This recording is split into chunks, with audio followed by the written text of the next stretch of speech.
Bismillahirrahmanirrahim. Assalamualaikum warahmatullahi wabarakatuh. Alhamdulillah hamdan katsiran thayyiban mubarakan fih kama yuhibbu rabbuna wa yarda. Asyhadu an la ilaha illallah wahdahu la syarikalah wa asyhadu anna Muhammadan abduhu wa rasuluh. Allahumma fashalli wa sallim wa barik ala Muhammad wa ala alihi wa ashabihi wa man tabi'ahu bi ihsanin ila yaumiddin. Ya ayyuhalladzina amanu taqullaha haqqa tuqatih wa la tamutunna illa wa antum muslimun. Allahumma anfa'na bima 'allamtana wa 'allimna ma yanfa'una wa zidna ilma. Amma ba'd. Saudara-saudariku yang dirahmati Allah Subhanahu wa taala,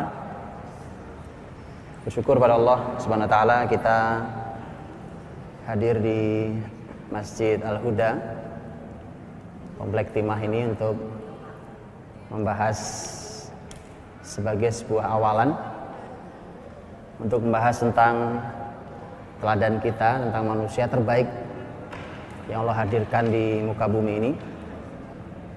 Dan jazakallah Ustaz Asep sudah menyampaikan semuanya. Jadi saya tinggal sisanya saja. Karena sebenarnya sekitar 7 tahun lalu kurang lebih 7 tahun lalu saya sudah minta maaf ke Ustaz Asep. Jadi saat itu mungkin 7 tahun lalu orang bicara sejarah belum banyak gitu. Belum orang seantusias hari ini. Waktu itu saya datang ke rumah saya di Cijantung. Kemudian kita berbincang dari Isya sampai kurang lebih jam 12 malam. Ngobrol berdua aja beliau. Menyanyikan lagu kesedihan. Karena sedih melihat bahwa sirah nabawiyah atau sejarah Islam secara umum adalah ilmu yang ditinggalkan. Tidak ada kurikulumnya, tidak ada perhatiannya. Dan saya waktu itu baru mulai belajar juga dengan teman-teman di Cahaya Sirah. Sehingga saya minta maaf Ustaz Asep, saya bilang saya terpaksa harus masuk juga gitu. Walaupun ahlinya adalah Ustaz Asep, sehingga saya masuk juga. Karena saya minta maaf pada beliau gitu. Saya mohon maaf kalau saya juga ikut-ikutan masuk gitu. Dan alhamdulillah hari ini 2014, di penghujung 2014, bahkan sudah ada Akademi Sirah yang sudah hampir meluluskan. Belajarnya total hanya 72 jam. 72 jam kalau antum lihat salah satu hasilnya itu mengerikan, Pak. Karena bayangkan belajar sirah hanya sekitar 72 jam. Itu salah satu tugas akhir yang saya bimbing. Karena Akademi Sirah itu ujungnya adalah tugas akhir sebenarnya. Harus menulis ilmiah di 72 jam itu. Salah satu tugas akhir yang saya bimbing itu mengkritisi sebuah konsep yang sudah dijalankan 30 tahun. Jadi belajar sirah 72 jam itu mampu mengkritisi konsep yang sudah 30 tahun dijalankan. Seperti saya sampaikan tadi, karena memang peradaban hari ini peradaban yang ringkih sekali, Pak, lemah sekali. Dia kadang-kadang dianggap sebuah ilmu tapi ternyata bukan ilmu. Tadi Ustaz Asep bicara banyak tentang masalah psikologi segala macam ya. Saya tidak mau menambahi luka para psikolog karena saya sudah terlalu sering. Supaya antum semua tahu bahwa yang bicara itu bukan cuma saya. Saya nggak pernah janjian sama Ustaz Asep bicara tentang psikologi. Supaya antum tahu, asal orang belajar ilmu syariat dalam, orang akan tahu di mana penyakitnya. Makanya tidak pernah janjian pun beliau hari ini bicara tentang psikologi. Silahkan jangan berhenti kuliah. Ada yang kuliah psikologi jangan berhenti. Gara-gara ini besok berhenti kuliah kan saya disalahkan oleh orang tua. Terus pelajari itu supaya antum tahu. Tidak ada yang lebih hebat dari konsep Islam. Dan seperti itu. Bahkan yang bicara ini bukan cuma Ustaz Asep, bukan cuma saya. Profesor Psikologi Islam hari ini, Profesor Malik Badri yang di Malaysia, beliau juga katakan itu, bahwa psikologi bukan ilmu. Beliau yang bicara, Profesor Psikologi Islam. Psikologi bukan ilmu. Saya punya rekamannya waktu beliau diwawancarai oleh TV Al Jazeera untuk bicara tentang itu, supaya kita tahu. Nah, tadi saya bilang salah satu yang saya bimbing di tugas akhir Akademi Sirah itu mengkritisi konsep bagaimana leading of change, bagaimana konsep perubahan yang ditawarkan oleh seorang pakar besar dari Harvard University yang sudah 30 tahun dijalankan dan sudah berjalan terus sampai hari ini, yang ternyata hasil perubahannya juga paling hebat hanya 30%. Di perusahaan-perusahaan, di lembaga-lembaga itu paling hebat hanya 30%. Ketika tadi saya sampaikan, bisa dibayangkan, hanya bermula dari Rasul yang terusir dari Mekah, karena memang Rasul diusir dari Mekah, lalu Nabi hijrah, kemudian Nabi pindah ke Madinah. Itu kan sebenarnya walaupun pondasinya sudah di Mekah 13 tahun, tapi pondasi Madinah itu ketika disitulah diawali segala dakwah dengan sangat leluasa. Itu hanya 10 tahun. 10 tahun dengan modal Mekah ditambah Madinah sama dengan 1 jazirah Arab. Tunjukkan itu berapa persen itu. Dan tunjukkan di mana ada orang punya kemampuan mengubah sebesar itu kecuali Rasulullah SAW. Tadi Pak, yang paling hebat, ini salah satu konsep hebat. John Kotter itu paling hebat dari konsep perubahan hari ini. Bahkan dia dari Harvard University sana. Dan itu termasuk yang hari ini banyak dirujuk untuk konsep perubahan. Antum belajar Sirah Nabawiyah 72 jam saja, antum sudah tahu di mana bobroknya konsep yang hari ini digadang-gadang sebagai konsep besar. Bagaimana kalau belajarnya kita lanjutkan, ya? Oh iya, karena betul, subhanallah, ini Islam. Dengan itu kita mudah sekali bisa melihat bahwa di mana masalahnya dan seperti apa solusinya. Saya tidak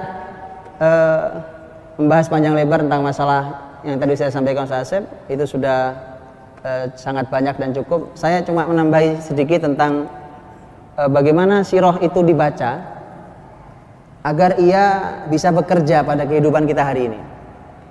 Karena sirah ya sirah, sejarah ya sejarah, yang seringkali dianggap sebagai peristiwa masa lalu yang kemudian berhenti di masa lalu dan dia menjadi sebuah kenangan. Kenangan yang indah atau kenangan yang pahit yang kita bicarakan. Dan kemudian tidak berarti apa-apa, tidak bekerja apa-apa dalam kehidupan kita hari ini.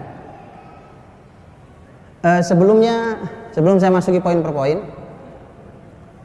saya punya kenangan yang sangat buruk dengan kurikulum SKI. Dulu saya sempat sekolah di Sanawiyah Negeri, Madrasah Sanawiyah Negeri di Jawa Timur. Itu ada kurikulum namanya SKI. Menurut saya, itu nama kurikulumnya aja sudah salah, apalagi isinya. Sejarah Kebudayaan Islam. Menurut saya, wallahu alam, itu nama kurikulumnya aja sudah salah. Karena kalau namanya budaya, antum tahu budaya, dia bukan syariat, Pak. Budaya terserah saya orang Jawa, umpamanya di Jawa ada budaya begini, terserah saya, mau saya ikuti tidak saya ikuti terserah saya. Kalau syariat tidak boleh. Kalau syariat, sesuatu syariat ditetapkan dia harus dilaksanakan, saya harus dilaksanakan. Makanya saya agak tidak setuju lah ya dengan kalimat SKI. Saya nggak tahu juga di mana. Hasil dari belajar SKI 3 tahun itu yang melekat kuat di kepala saya, sayangnya yang negatif. Nggak tahu apa karena kepala saya yang negatif atau yang salah kurikulumnya, saya tidak tahu juga. Tapi setidaknya insya Allah nilai saya terbaik lah di sekolah waktu itu ya. Apa mungkin kepala saya yang terlalu liar, saya juga tidak tahu. Tetapi yang nempel di kepala saya sayangnya yang jelek sekali. Mohon maaf, ini kesalahan fatal dan saya sampaikan bukan untuk menghina, tetapi untuk supaya antum tahu. bahwa ini harus ada yang betul-betul dirombak ulang. Kalau kurikulum itu masih ada, ya kan? Harus dirombak ulang. Kalau sudah hilang sama sekali, sudah innalillahi wa inna ilaihi raji'un sekalian, ya kan? Sudah habis sudah kurikulum negeri.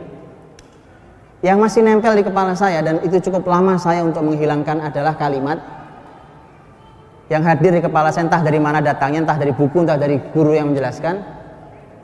Ketika kami yang usia SMP tidak mengenal Rasulullah SAW dengan detail, karena kita belum pernah belajar sirah nabawiyah, kita sudah belajar sampai kepada masa fitnah perang antara sahabat mulia Ali bin Abi Thalib dan sahabat mulia Muawiyah radhiyallahu anhu.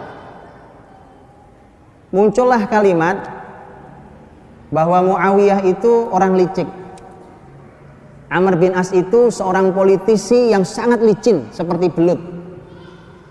Kalimat yang sangat tidak sopan, mencederai akidah.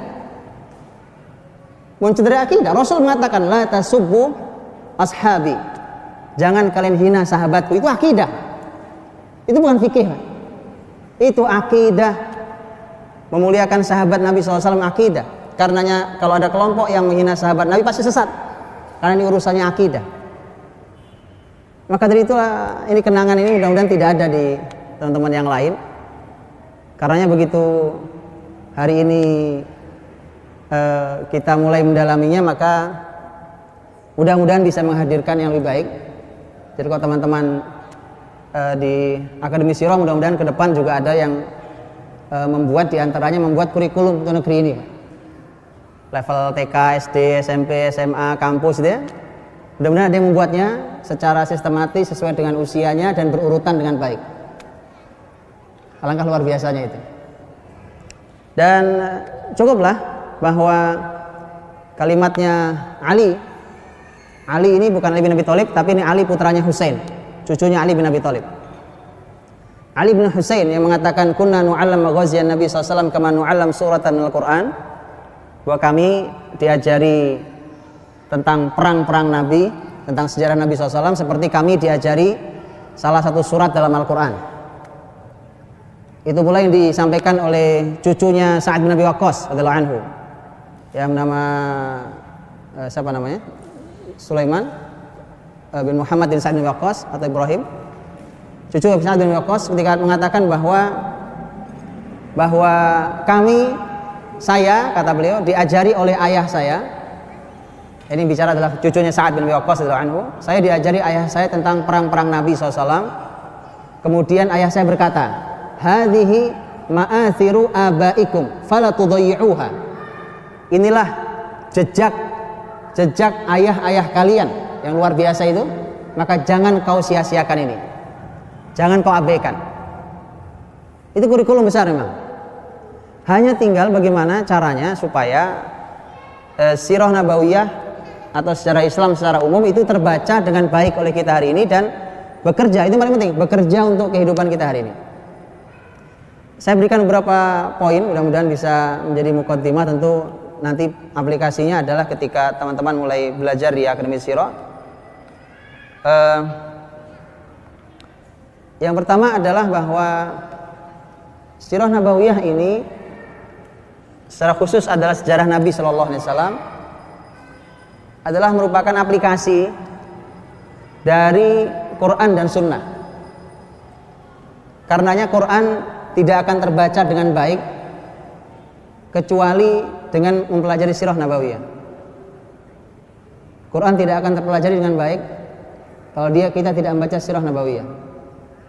Antum tahu, sahabat Abu Hurairah bahkan pernah mengoreksi pemahaman tabi'in gara-gara tabi'in hanya membaca ayat yang berbahasa Arab, tidak tahu latar belakang terjadi turunnya ayat itu. Ketika Allah SWT berfirman, wala tulqu bi aidikum ila tahlukah. Jangan kalian lemparkan diri kalian pada kehancuran. Generasi tabi'in memahami salah ayat ini karena bayangannya adalah berarti kita tidak boleh melemparkan diri kita pada kehancuran dan segala macam. Karena waktu itu peristiwanya adalah ketika ada seseorang yang di medan pertempuran, di medan jihad, dia berlari langsung di pasukan musuh. Dia langsung lari masuk ke sana. Kemudian ada yang baca ayat ini untuk menyatakan perbuatan ini salah. Sama aja bunuh diri. Dia lari sendiri, kemudian dengan mengayunkan pedang kanan kiri. Kemudian wala tulqu bi aidikum ila tahlukah. Jangan kalian menghancurkan diri kalian sendiri. Abu Hurairah radhiyallahu anhu mengatakan, kalian salah menempatkan ayat. Itu gara-gara baca ayat tidak menggunakan sirah nabawiyah.